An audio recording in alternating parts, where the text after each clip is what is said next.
हाँ जी बेटा, चलिए अगला टॉपिक उठा लेते हैं। अगले टॉपिक का नाम है अकाउंटिंग स्टैंडर्ड। बरोबर, यहां पे स्क्रीन में जो इमेज नजर आ रही है, यहां पे आप मैप में देखिए और मुझे एक सवाल का आंसर दीजिए बेटा।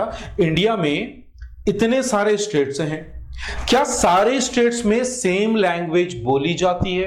बिल्कुल नहीं बोली जाती। बरोबर। दूसरा सवाल, क्या इंडिया के सारे एरियाज में, सारे स्टेट्स में सेम कैटेगरी की अकाउंटिंग प्रैक्टिसेस फॉलो की जाती होंगी? नहीं की जाती थी। अब क्या हुआ, यहां इंडिया में दिल्ली के अंडर एक इंस्टीट्यूट है बेटा, एक ऑर्गेनाइजेशन है, नाम है ICAI। What is ICAI? Institute of chartered accountant of India. यहां क्या होता है, यहां पे एक बोर्ड है जिसका नाम है बेटा ASB, अकाउंटिंग स्टैंडर्ड बोर्ड। ये क्या करता है? अकाउंटिंग स्टैंडर्ड बनाता है। सर क्यों बनाता है? मेरे बच्चे, मैंने भी क्या पूछा कि इंडिया में क्या सारे अकाउंटिंग एक ही तरह से की जाती होंगी? नहीं। तो अब यहां पे हमको ना जरूरत महसूस हुई कि इंडिया के सारे फाइनेंशियल स्टेटमेंट में, सारे अकाउंटिंग में, उनके पॉलिसीज में, प्रैक्टिस में सिमिलैरिटी लाने के लिए, तो सिमिलैरिटी, यूनिफॉर्मिटी को अप्लाई कराने के लिए यहां पे ASB, अकाउंटिंग स्टैंडर्ड बोर्ड बनाती है क्या? Accounting standards. तो अब समझते हैं अकाउंटिंग स्टैंडर्ड का मतलब क्या है। अकाउंटिंग स्टैंडर्ड का सिंपल सा मतलब बेटा, rules and set of guideline which is issued by ICAI। ICAI का मतलब institute of chartered accountant of India, जो इशू करेगी। क्यों करेगी? ताकि इंडिया के सारे अकाउंटिंग प्रैक्टिस, पॉलिसीज, रेगुलेशन सब में सिमिलैरिटी हो सके। बात समझ में आ गई? बोलो हाँ या ना। Is that clear? Accounting standard में और क्या चीजें होती हैं? सिंपल सी बात, अकाउंटिंग स्टैंडर्ड फाइनेंशियल स्टेटमेंट के मेजरमेंट, रिकॉग्निशन, ट्रीटमेंट, प्रेजेंटेशन और डिस्क्लोजर। क्या क्या बोला?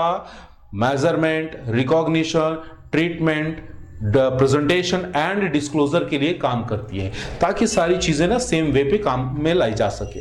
बरोबर। इसके कुछ फीचर्स पढ़ेंगे, चीजें और क्लियर होंगी। सबसे पहला फीचर क्या होगा बेटा? ये क्या है? हमारे अकाउंटिंग करने के लिए गाइडलाइंस प्रोवाइड करती है। सबसे पहली बात क्या करती है? ये गाइडलाइन प्रोवाइड करती है। सेकेंडली, ये इसका मेन ऑब्जेक्टिव क्या है? हमारे अकाउंटिंग में यूनिफॉर्मिटी लाना, एक रूपता लाना, सिमिलैरिटी लाना। डन। नेक्स्ट पॉइंट देखेंगे जरा, ये जब भी अकाउंटिंग स्टैंडर्ड बनाए जाएंगे, कंट्री के लॉ एंड बिजनेस इन्वायरमेंट को ध्यान में रख के बनाए जाएंगे। बरोबर। कभी ऐसा ना हो कि आपने जो अकाउंटिंग स्टैंडर्ड बनाया या जो अकाउंटिंग स्टैंडर्ड अप्लाई कर रहे हो वो आपके बिजनेस इन्वायरमेंट एंड लॉ के अगेंस्ट हो, तो ऐसा नहीं होना चाहिए। एक फीचर ये हो गया।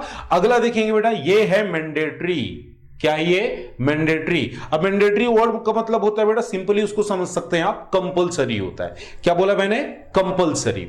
जैसे कि आपके स्कूल में आपके लिए यूनिफॉर्म कैसा है? मैंडेटरी है, कंपलसरी है, आपको अपना यूनिफॉर्म पहन के ही आना है।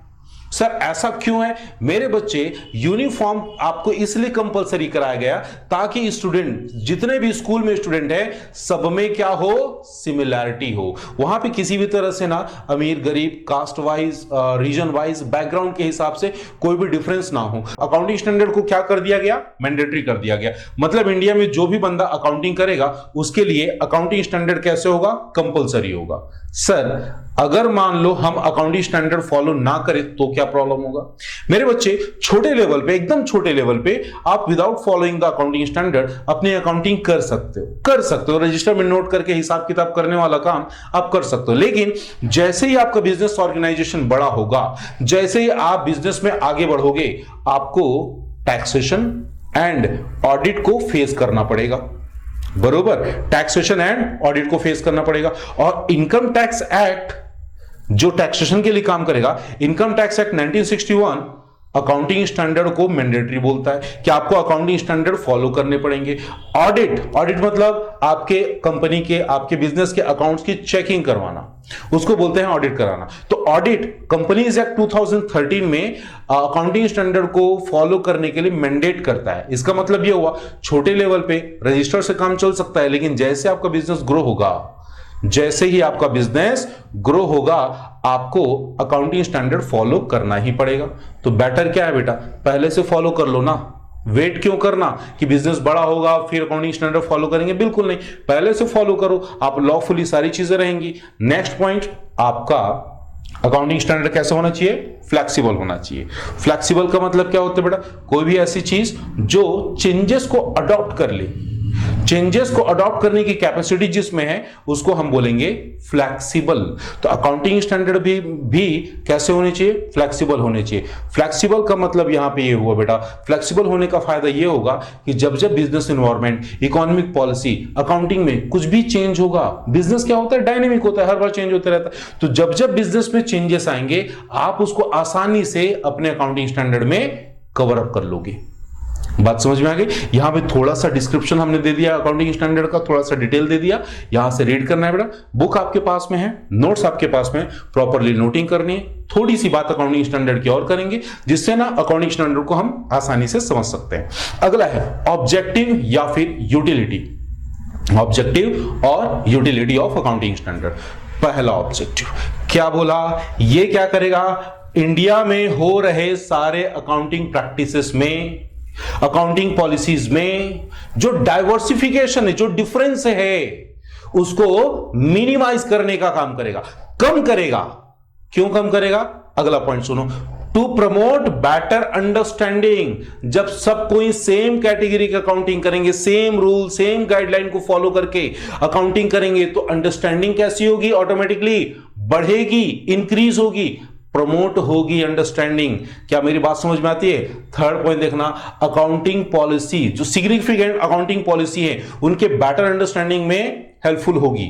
जैसे कि हमने बोला कि यहां पे क्या होगा, अकाउंटिंग स्टैंडर्ड को से एक सेट ऑफ गाइडलाइन बना लिया, एक सेट बना लिया, रूल्स के गाइडलाइंस के एक सेट बना लिए, और वही रूल्स पूरी कंट्री के लिए काम करेंगे। तो आपको उन चीजों को समझने में ज्यादा इजी होगा, कंपैरिजन में इजी होगा।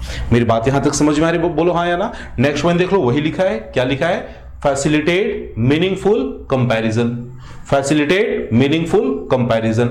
लास्ट पॉइंट देखेंगे जरा बेटा, enhancing reliability of financial statements. अब एक बात बताओ, तुम अपना एग्जांपल ले लो। स्कूल में दो कैटेगरी के बच्चे हैं, दो कैटेगरी के बच्चे हैं। एक बच्चा ऐसा है, एक कैटेगरी बच्चा ऐसा है जो स्कूल में रेगुलर आता है, स्कूल के सारे नॉर्म्स, गाइडलाइंस, रूल्स को फॉलो करता है। एक बच्चा ऐसा है जो नालायक है, जो जुआ है। वो क्या करता है, रेगुलर तो रहता नहीं, ना तो रूल्स फॉलो करता है, ना ही गाइडलाइन फॉलो करता है। अब आप मुझे बताइए, अगर आपको कोई हेल्प चाहिए, अगर आपको किसी चीज को उससे समझना है, तो आप किस बच्चे पे ज्यादा रिलाय करोगे, वो बच्चा जो रेगुलर है या वो बच्चा जो इररेगुलर है? डेफिनेटली आपका आंसर होगा वो बच्चा जो रेगुलर है। तो मेरे बच्चे, वैसे ही जब कोई कंपनी, जब ऑर्गेनाइजेशन, जब बिजनेस अपना अकाउंटिंग स्टैंडर्ड को फॉलो करके बनाता है, तो मेरे बच्चे उसके फाइनेंशियल स्टेटमेंट्स ज्यादा रिलायबल होते हैं, ज्यादा भरोसेमंद होते हैं। क्या मेरी बात यहां तक समझ में आ गई बेटा? बोलो हाँ या ना। समझ में आ गया अकाउंटिंग स्टैंडर्ड क्या होता है? आराम से स्क्रीन पे देखो, समझो, फिर हम आगे बात करते हैं। बेटा अभी हमने समझा अकाउंटिंग स्टैंडर्ड, अब हम कोशिश करते हैं एक और नए item which is related to accounting standard, उसको समझने की। लिखा मैंने heading IFRS, international financial reporting standard. क्या होता है, ध्यान से समझना बैकग्राउंड को। होता क्या है, मैंने यहां वर्ल्ड का मैप ले लिया। अब वही फिर से दो सवाल आपसे पूछूंगा। पहला सवाल, क्या वर्ल्ड में सब जगह एक ही लैंग्वेज बोली जाती है? बिल्कुल नहीं। एक और सवाल, क्या वर्ल्ड में हर जगह एक ही कैटेगरी की अकाउंटिंग फॉलो की जाती होगी? नहीं की जाती होगी। तो सॉल्यूशन क्या है? प्रॉब्लम तो होगी। कैसे प्रॉब्लम होगी? इंडिया का कोई बिजनेसमैन जिसके ब्रांचेस हैं फॉरेन कंट्री में, इंडिया का कोई बिजनेसमैन जिसके ब्रांचेस हैं फॉरेन कंट्री में, अब उस बंदे के साथ प्रॉब्लम क्या है कि वो इंडिया के अकाउंटिंग स्टैंडर्ड फॉलो करे या फॉरेन के। वैसे ही वर्ल्ड के दूसरी कंट्रीज के साथ भी तो प्रॉब्लम होगा।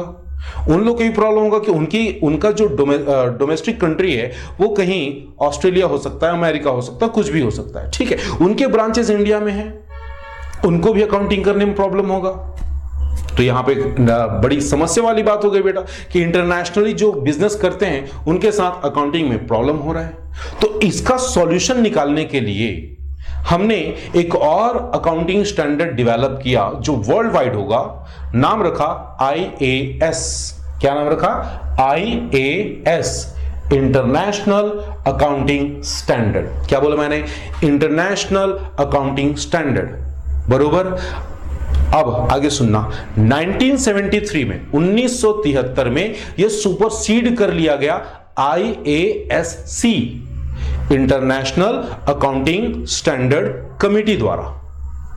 क्या बोला मैंने? इंटरनेशनल अकाउंटिंग स्टैंडर्ड कमिटी, जिसको 2001 में सुपरसीड किया, रिप्लेस कर दिया किसने?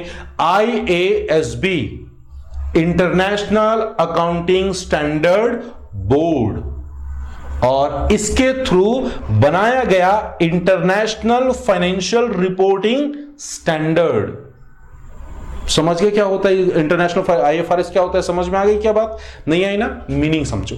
IFRS क्या है? Set of accounting standards, set of accounting standards issued by IAS। Sir ये क्या काम करेगा? बेटा जो काम अकाउंटिंग स्टैंडर्ड इंडिया के लिए कर रहा था वही काम IFRS पूरे वर्ल्ड के लिए करेगा। पूरे विश्व के अकाउंटिंग को, पूरे वर्ल्ड के अकाउंटिंग को एक सिंगल कोड में, सिंगल सेट ऑफ गाइडलाइन में बांधने का काम करता है IFRS। अभी तक टोटल 41 IAS बनाए जा चुके हैं, इंटरनेशनल अकाउंटिंग स्टैंडर्ड, बरोबर, जिसमें से 12 सस्पेंड हो चुके हैं। और अगर हम इंडिया की बात करें तो इंडिया में टोटल 32 अकाउंटिंग स्टैंडर्ड बनाए जा चुके हैं, 32। क्लियर? हायर स्टडीज में सारी चीजों को अपन डेप्थ में पढ़ेंगे बेटा, अभी हमको बस इतने डेटा याद रखने, बरोबर। अब थोड़ा ध्यान से समझते हैं IASB का फुल फॉर्म क्या था? International accounting standard board. इसका ऑब्जेक्टिव क्या है? करता क्या है वैसे? IFRS बनाता है। IFRS को मतलब समझ गए थे ना? IFRS बनाता है। IFRS किस काम आएगा? पूरे वर्ल्ड के अकाउंटिंग को, पूरे विश्व के अकाउंटिंग को सिंगल सेट, सिंगल गाइडलाइन में बांधने का काम करेगा। तो इसके ऑब्जेक्टिव को बारी बारी से समझते हैं। पॉइंट नंबर वन उठा लेंगे और मेरे साथ बोलेंगे, to develop high quality accounting standard. IASB का काम क्या है? अकाउंटिंग स्टैंडर्ड बनाना है। किसके लिए? पूरे वर्ल्ड के लिए, पूरे वर्ल्ड के लिए। तो सबसे पहला ऑब्जेक्टिव क्या होगा? To develop high quality accounting standard. दूसरा IASB का एक और काम बन जाएगा कि भैया आप डेवलप बस नहीं करोगे, आप इसको प्रमोट करोगे, इसके एप्लीकेशन को प्रमोट करोगे कि सारे वर्ल्ड की कंट्रीज, वर्ल्ड की सारी कंट्रीज इसको फॉलो करें। थर्ड इसको कंट्री, जो अलग अलग कंट्री ने क्या कर रखा है? अपने अपने अकाउंटिंग स्टैंडर्ड बना रखे हैं, अपने अपने अकाउंटिंग स्टैंडर्ड बना रखे हैं। कोशिश ये करो कि IFRS और कंट्री वाइज जो अकाउंटिंग स्टैंडर्ड बना है उन सबको कन्वर्जेंस करो। कन्वर्जेंस मतलब दोनों को मिलाने की कोशिश करो।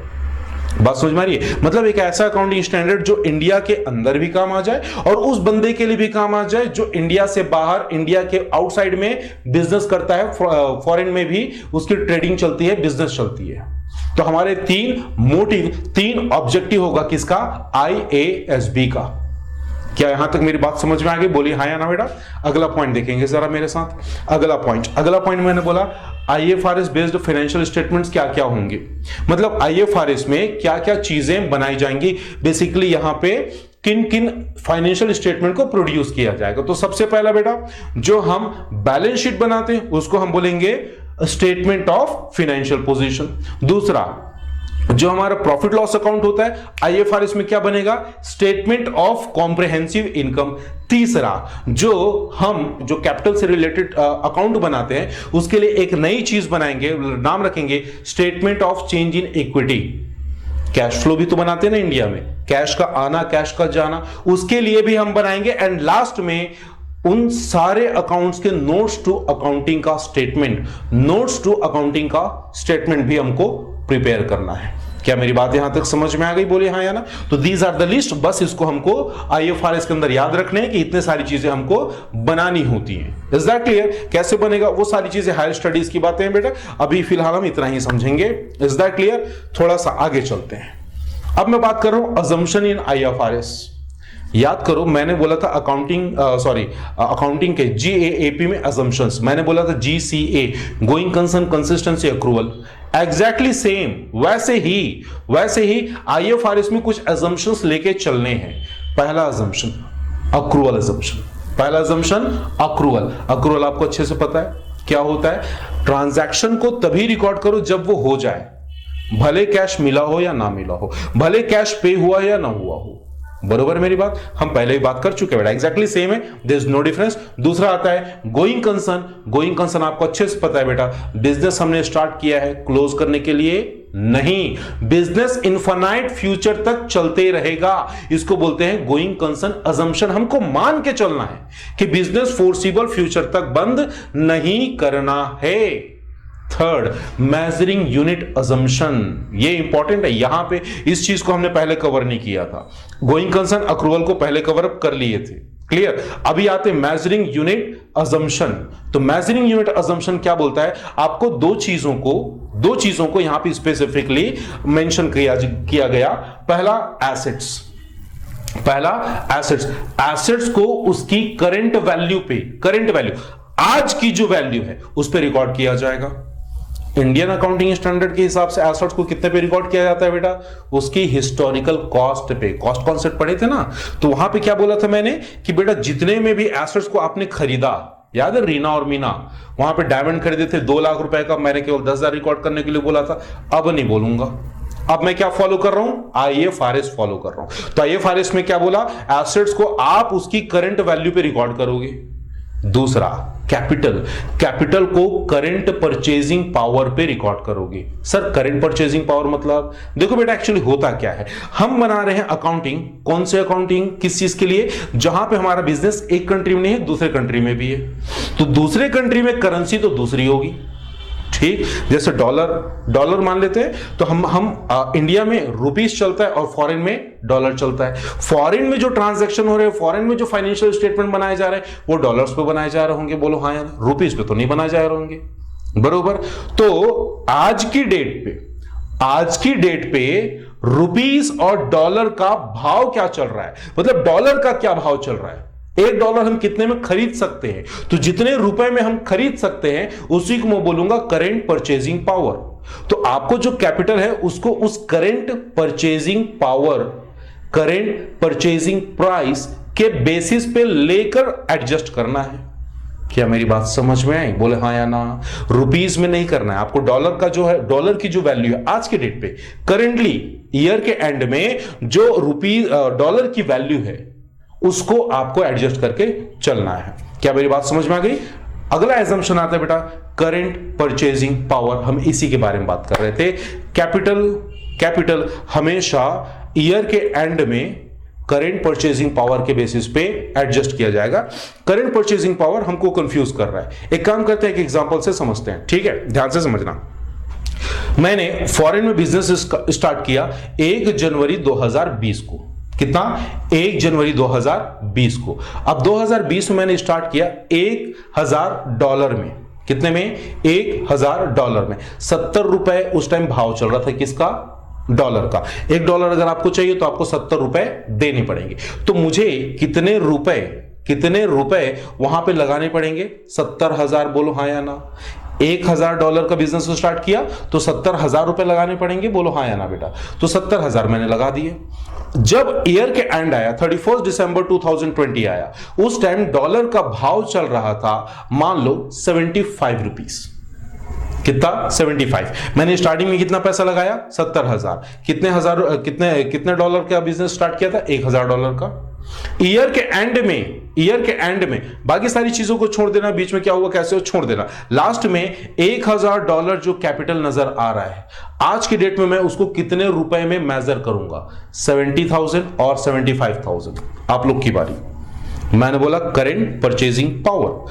आज अगर 31 दिसंबर 2020 को अगर मैं $1,000 लेने जाऊं तो मुझे 70,000 नहीं 75,000 रुपीस खर्च करने पड़ेंगे। इसका मतलब क्या हुआ कि करेंट परचेजिंग पावर क्या बोलता है, आज के डेट की वैल्यू की बात करो। आज के डेट की वैल्यू की बात होगी, पहले और पुराने वैल्यू की बात नहीं होगी। Is that clear? क्या यहां तक मेरी बातें समझ में आ गई? तो दोबारा स्क्रीन को अच्छे से देखिए बेटा, अच्छे से समझिए, कॉन्सेप्ट इज वेरी नेसेसरी। फिर हम थोड़ा आगे चलते हैं। अब बात करेंगे बेटा इंडिया और IFRS का। इंडिया ने अपना क्या बना रखा है? अकाउंटिंग स्टैंडर्ड बना रखा है। IFRS किसने बनाया? IASB, international accounting standard board ने बनाया, बरोबर। IASB का क्या कहना है कि भाई पूरे वर्ल्ड का अकाउंटिंग सिस्टम एक ही कैटेगरी में, एक ही प्रैक्टिस में, एक ही गाइडलाइन में होना चाहिए। वैसे ही हमने इंडिया के लिए सोच रखा था। इंडिया के लिए भी हमने एक अकाउंटिंग बॉडी, अकाउंटिंग सिस्टम बना रखा था, अकाउंटिंग के प्रिंसिपल गाइडलाइंस बना रखे थे, बरोबर। अब दोनों में डिस्क्रिपेंसी नजर आ रही है। कैसे? कुछ देर पहले मैंने अजम्पशंस बताए थे। इंडिया के हिसाब से GCA, going concern consistency accrual होता है, और IFRS के हिसाब से क्या हो जाता है बेटा? IFRS बोलता है कि भाई आपको परचेजिंग पावर पे लेना होगा, मेजरिंग यूनिट का अजम्पशन आ गया, गोइंग कंसर्न एंड अक्रूवल उसमें भी है, ठीक है। तो यहां पे ना कहीं मिसमैच हो रहा है, कुछ चीजें कहीं ना कहीं, सारी चीजें नहीं, कुछ चीजें मिसमैच हो रही है। तो IFRS को देखते हुए इंडिया में भी एक नई चीज, एक नया accounting rules and guidelines develop किए गए, जिसका नाम रखा IND AS, Indian accounting standard, Indian accounting standard. ये इतना अच्छे ढंग से बनाया गया, इतने अच्छे हाई क्वालिटी बनाए गए कि इसको कंपनीज एक्ट 2013 में भी नोटिफाई किया गया है।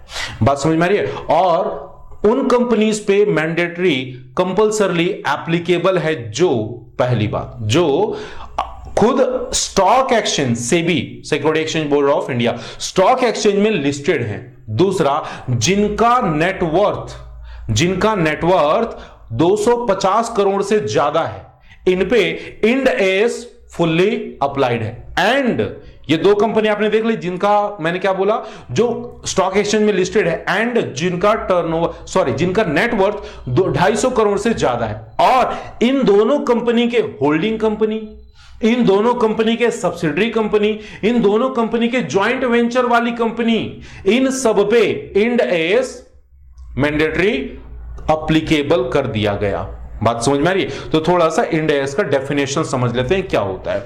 मेरे पास IND AS क्या है? सेट ऑफ अकाउंटिंग स्टैंडर्ड है, जिसको 2013 में नोटिफाई किया गया, रिकॉग्नाइज किया गया। इसके अंदर अजम्पशंस भी आते हैं कुछ कुछ, जैसे कि गोइंग कंसर्न आ जाएगा, अक्रूवल आ जाएगा, कंसिस्टेंसी नहीं आएगा, कंसिस्टेंसी नहीं आएगा। क्यों? कंसिस्टेंसी का मतलब क्या होता है? एक ही चीज में बने रहना। अब तुमने अकाउंटिंग स्टैंडर्ड को डेवलप किया, उसको अपग्रेड किया, हाइब्रिड बनाया, और तुमने बोला कि अब आ गया IND AS, Indian accounting standard. तो जरा बताओ, क्या तुमने खुद कंसिस्टेंसी फॉलो किया है? नहीं किया है। तो कंसिस्टेंसी को हमने वहां पे जगह नहीं दी। क्या मेरी बात समझ में आ गई बेटा? एक छोटा सा इसके अंदर डेप्थ में समझने वाली चीजें हम और देखेंगे, काफी इंटरेस्टिंग है। ध्यान से वीडियो देखना और समझने की कोशिश करना। मैंने बोला measurement unit, measurement element of IND AS, measurement element, बोलो हाँ या ना। अब समझना, सबसे पहला आइटम मैंने बोला हिस्टोरिकल कॉस्ट, दूसरा बोला करेंट कॉस्ट, तीसरा रियलाइजेबल वैल्यू, चौथा प्रेजेंट वैल्यू, पांचवा फेयर वैल्यू। तो ये क्या होते हैं बेसिकली? ये हम किसके बारे में बात कर रहे हैं? बेसिकली हम बात कर रहे हैं कि बेटा हमारी कंट्री में जो IND AS बनाया गया, उसके अंदर चीजों की वैल्यू कैसे कंसीडर की जाएगी। क्योंकि हमारे अकाउंटिंग स्टैंडर्ड, हमारे अकाउंटिंग के हिसाब से हम चीजों, एसेट्स की वैल्यू कॉस्ट पे कंसीडर कर लेते हैं। IFRS क्या बोलते हैं? नहीं, करेंट परचेजिंग पावर पे कंसीडर करना है। तो हमने इसके लिए कुछ बेसिस रेडी किए, IND AS के लिए चीजों के वैल्यूएशन के लिए कुछ बेसिस रेडी किए। उसी को हमने बोला मेजरमेंट एलिमेंट, मेजरिंग एलिमेंट। पहला बोला हिस्टोरिकल कॉस्ट, हिस्टोरिकल कॉस्ट। तो यहां पे एसेट्स को उसके परचेज प्राइस पे या फिर उसके फेयर वैल्यू पे, एसेट्स के लिए परचेज प्राइस या फेयर वैल्यू, लायबिलिटी के लिए actual value and undiscounted value.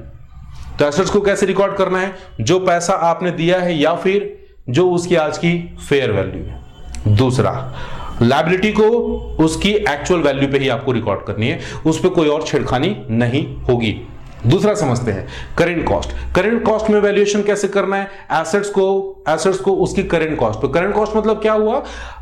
जैसे मैंने 1 साल पहले कोई आइटम खरीदा, ठीक है, 10,000 में, अगर आज के डेट पे उस आइटम को मैं दोबारा खरीदूं तो वो आज के डेट पे कितना पड़ेगा, मतलब उसी चीज को आज की डेट पे खरीदने पे मुझे कितना पैसा देना होगा, इस चीज को हम बोलते हैं करेंट कॉस्ट। समझ में आ गई बात? तो एसेट्स को आपको करेंट कॉस्ट में लेना होगा और लायबिलिटी को अनडिस्काउंटेड वैल्यू पे, अनडिस्काउंटेड वैल्यू। अब सर अनडिस्काउंटेड वैल्यू मतलब क्या हुआ? अनडिस्काउंटेड वैल्यू मतलब ये हुआ बेटा जहां पे मनी की फ्यूचर वैल्यू या मनी की एक्चुअल वैल्यू कंसीडर नहीं की जाएगी। मतलब मनी जो इन्फ्लेशन की वजह से मनी में जो उतार चढ़ाव होगा, मनी की वैल्यू जो ऊपर नीचे होगी, उस पे एडजस्ट करके नहीं ली जाएगी।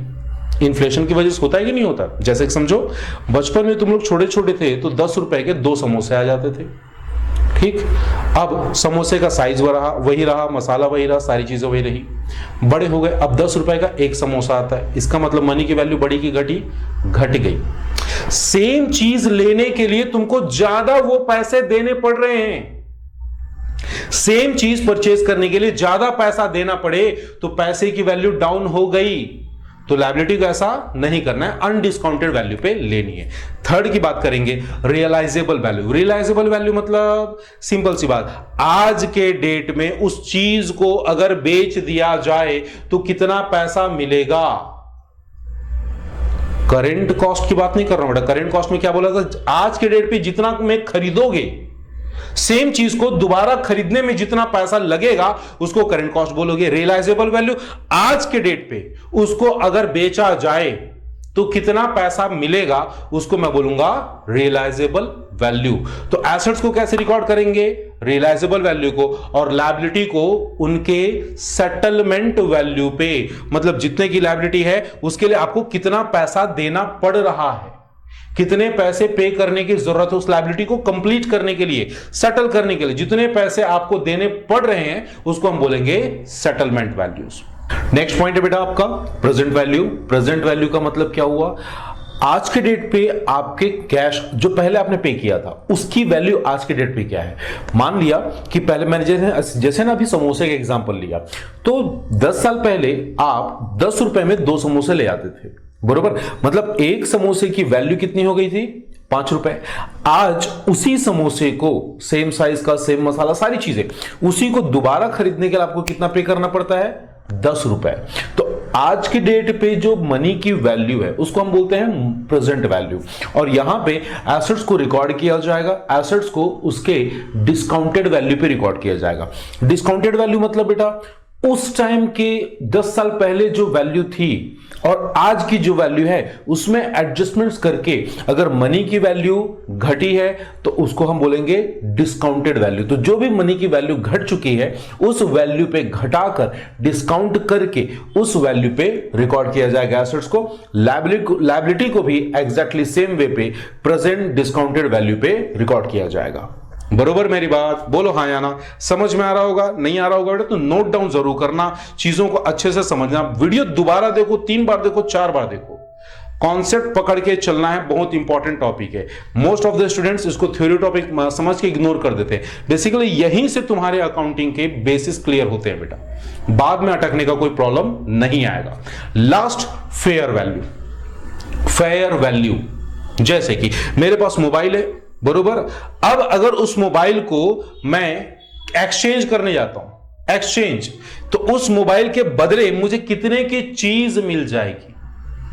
मतलब मोबाइल का मार्केट में क्या वैल्यू चल रहा है उसको मैं बोलूंगा फेयर वैल्यू। बात समझ में आ गई? तो एसेट्स को आपको फेयर वैल्यू पे रिकॉर्ड करना है और लायबिलिटी को सेटलमेंट वैल्यू पे। तो ये हमने 5 कैटेगरी के valuation, measuring unit, measuring element बना लिए जो Indian accounting standard, Ind AS के अंदर फॉलो किए जाएंगे। क्या यहां तक मेरी बात समझ में आ गई? बोले